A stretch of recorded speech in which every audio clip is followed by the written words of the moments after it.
বলে তুমি হয় হাফেজ হয়ে যাও দুনিয়া থেকে, তুমি যদি নিজে হাফেজ না হতে পারো তোমার ছেলেকে বানিয়ে দিয়েছ, তাও না পারো তোমার নাতিকে, তোমার পুতাকে, তোমার ভাইপোকে, তোমার বংশের কাউকে হাফেজ বানাইয়া দিয়ে যেও।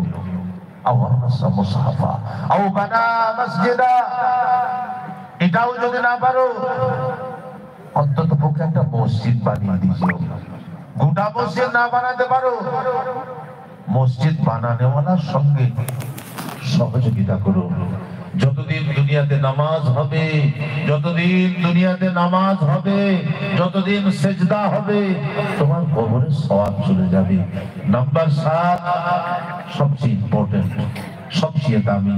আজকে যত মানুষ আমরা আছি শুনছি, যত মহিলা আছি খুব কান করে এই কথাটা শুনে বুঝে যায়, ভালো করে বুঝে নিয়ে বাড়ি যায়। সেটা কি? আও তারাকা ওয়ালাদা ইস্তাগফির লাহু বা'দা মাউতিহি। বলে 7ম নাম্বার খুব মূল্যবান জিনিস। বলে কি?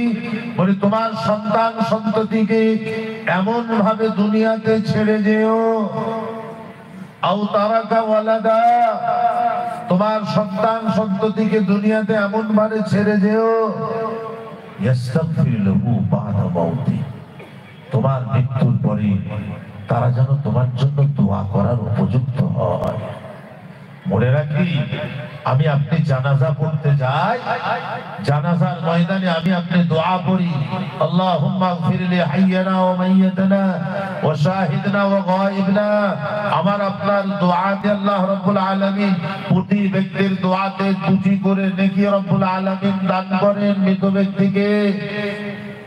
কিন্তু তার সন্তান যখন পড়ে আল্লাহুম্মা গফির লি হাইয়িনা ওয়া মাইয়িতিনা ওয়া শাহিদনা ওয়া গায়িবনা ওয়া সগীরানা ওয়া কাবীরিনা, যখন আপনার সন্তান পড়বে এই দুটো নেকিটা 2000 হয়ে যাবে। বলুন সুবহানাল্লাহ।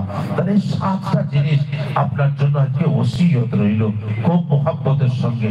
আর একবার দোহরিয়ে দেই, মান আল্লামা ইলমান, জ্ঞান অর্জন করো, জ্ঞান শেখাও, আও আজরা নাহরা, জনগণের জন্য নহর খনন করে দাও, আও হাফারা বিরা, অথবা একটা পানির ব্যবস্থা করে দিও, আও ওয়ারাসা মুসহাফা, কোরআনের উত্তরসূরি বানিয়ে দিও, আও ওয়ারাসা নাখলা, একটি বৃক্ষ রোপণ করে দিও, আও বানা মসজিদা, একটি মসজিদ বানিয়ে দিও, আও তারাকা ওয়ালাদা ইস্তাগফির লাহু বা'দা মাউতিহি, অথবা সন্তানকে এমন ভাবে দুনিয়াতে ছেড়ে যেও যেন তোমার মৃত্যুর পরে তোমার জন্য দোয়া করার মতো উপযুক্ত হয়ে যায়।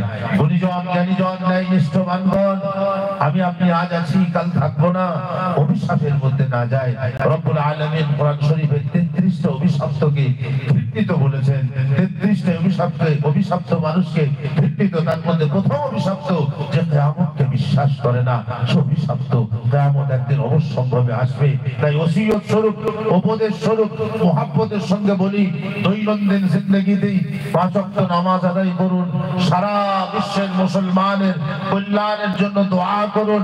নির্যাতিত মুসলমান পৃথিবীতে যারা যেখানে কষ্টে আহরণ করছে তাদের জন্য আল্লাহর কাছে ক্ষমা চান, প্রার্থনা করুন।